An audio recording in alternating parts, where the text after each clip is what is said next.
दरअसल अमेरिका का जो कर्ज है वो पहली बार $40 ट्रिलियन के पार पहुंच गया है और अब इस कर्ज से जुड़ा एक ऐसा खतरा सामने आ रहा है जिसका असर सिर्फ अमेरिका तक सीमित नहीं रह सकता। बाजार के दिग्गज और जेफरीज के स्ट्रेटेजिस्ट क्रिस्टोफर वुड ने वार्निंग दी है कि अगर अमेरिका की 30 साल की बॉन्ड यील्ड 5% के आसपास पहुंचती है तो शेयर बाजार में बड़ा झटका देखने को मिल सकता है। और सवाल यह है कि अमेरिका का बढ़ता कर्ज और महंगा होता ब्याज आखिर बाजार के लिए बड़ा खतरा क्यों है, और अगर अमेरिकी बाजार में हलचल बढ़ी तो भारत के निफ्टी सेंसेक्स यानी कि भारत के स्टॉक मार्केट पर और आपके निवेश पर इसका कितना असर पड़ सकता है, इसी को समझने की कोशिश करते हैं। तो प्रवीण सर, अमेरिका का ये कर्ज $40 ट्रिलियन छोटा मोटा अमाउंट नहीं है, बहुत बड़ा अमाउंट है।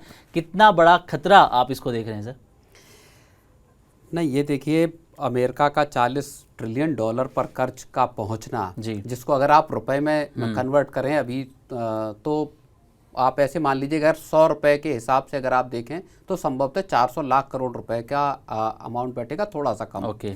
तो $40 ट्रिलियन का जो मार्क है वो वाकई अपने आप में एक साइकोलॉजिकल जो एक लेवल होता है उसके तौर पर भी आप इसको देख सकते हैं। अब तक $38 ट्रिलियन के आसपास था और कहा यह जा रहा था कि अगले कुछ वक्त में ये $40 ट्रिलियन हो जाएगा। मैं साल डेढ़ साल पहले की बात कर रहा हूं, लेकिन इतनी तेजी से $40 ट्रिलियन को क्रॉस कर जाएगा अमेरिकन डेट, इसकी जो कहें आशंका जो है वो बहुत कम थी। ये भी बताता है कि ये अमेरिकन इकोनॉमी किस तरह के मुश्किल स्थितियों से गुजर रही, जहां सरकार को इतना भारी भरकम कर्ज के नीचे एक सरकार जो है वो अमेरिका की दबी हुई है। और इसके साथ आप दूसरी चीज जो जोड़कर देखेंगे वो ये देखेंगे कि अमेरिका ने जो हाल में जो अपना बॉन्ड जो अमेरिकी जो डेट है उसकी खरीदारी का जो प्रोग्राम जो जारी किया है कि खुद अमेरिकन सरकार अपने बॉन्ड्स को खरीदना चाहती है।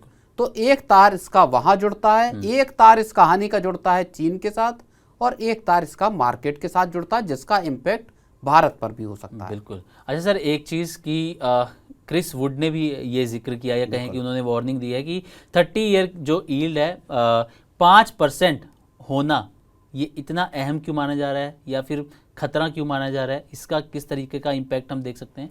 नहीं, देखिए, अभी अमेरिका की जो बॉन्ड यील्ड है 10 साल के जो बेंचमार्क जो बॉन्ड है वो 4.69 के आसपास परसेंट पर चल रही है।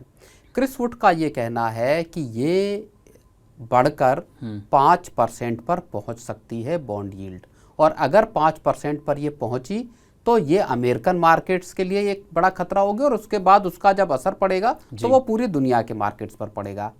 अब कैसे पड़ सकता है उसको आप इस तरह समझिए कि अमेरिका ने जिस तरह से अपने बॉन्ड जो बायबैक का प्रोग्राम शुरू किया है, जिसका पर ऑपरेशन $2 बिलियन से बढ़ाकर $4 बिलियन कर दिया है, उससे क्या होगा?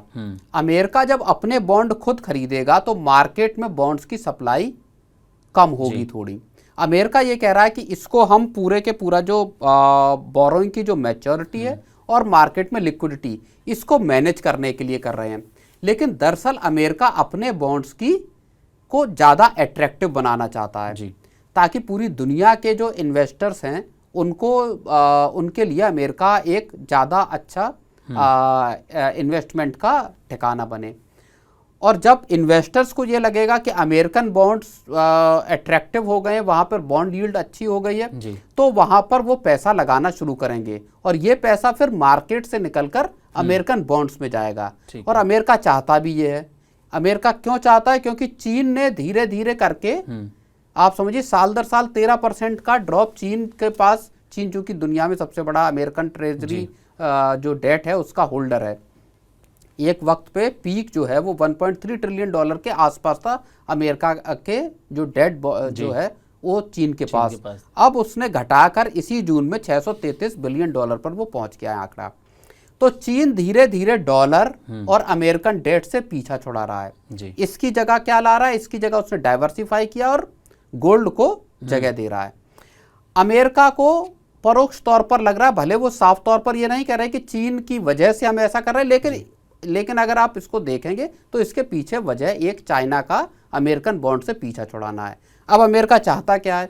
अमेरिका चाहता है कि साहब जो हमारा जो डेट है, जिसके जरिए अमेरिका दुनिया भर में अपने और डॉलर को बेचता है, उसको क्या करें? उसको यूएस के बैंक खरीदें, हेज फंड खरीदें, पेंशन फंड खरीदें, म्यूचुअल फंड उसमें पैसा लगाएं, इंश्योरेंस कंपनियां पैसा लगाएं, इसके जरिए वो अट्रैक्टिव हो। जब ये कंपनियां और प्राइवेट इन्वेस्टर यूएस का बॉन्ड खरीदेंगे तो मार्केट से पैसा यहां निकल कर जाएगा, और ऐसा हुआ तो मार्केट में एक क्रैश, एक गिरावट आएगी, और जब अमेरिकन मार्केट में गिरावट आएगी तो उसका असर फिर दुनिया भर के बाजारों में पड़ेगा, जिसमें भारत भी शामिल है। बिल्कुल, मैं यही आपसे सर जानना चाह रहा था कि अगर यूएस बॉन्ड यील्ड बढ़ती है तो फिर एफआईएस का, हालांकि अभी भी सिलसिला जारी है, एफआईएस पैसा भारतीय बाजार से निकाल ही रहे हैं, तो ये सिलसिला फिर आगे भी जारी रह सकता है। निफ्टी सेंसेक्स का क्या होगा सर फिर? हाँ बिल्कुल, ये देखिए, अगर अमेरिकन बॉन्ड्स जो अट्रैक्टिव ज़्यादा होंगे और डॉलर में अगर आपको ज़्यादा रिटर्न अच्छा मिलेगा तो भारतीय बाजार से ज़्यादा बेहतर एफआईआईस को अमेरिकन मार्केट लग सकता है। भारत के लिए या इंडियन मार्केट के लिए ये एक फिर से चैलेंज जो है वो हो सकता है। तो क्या सर इससे गोल्ड को कोई फायदा होता हुआ नजर आएगा? हाई यील्ड से गोल्ड को किस तरीके का फायदा, या यूएस डॉलर को कोई फायदा होगा इससे? डॉलर को फायदा हो सकता है इससे, डॉलर स्ट्रांग हो सकता है इससे, और गोल्ड को लेकर भी आप ये समझिए कि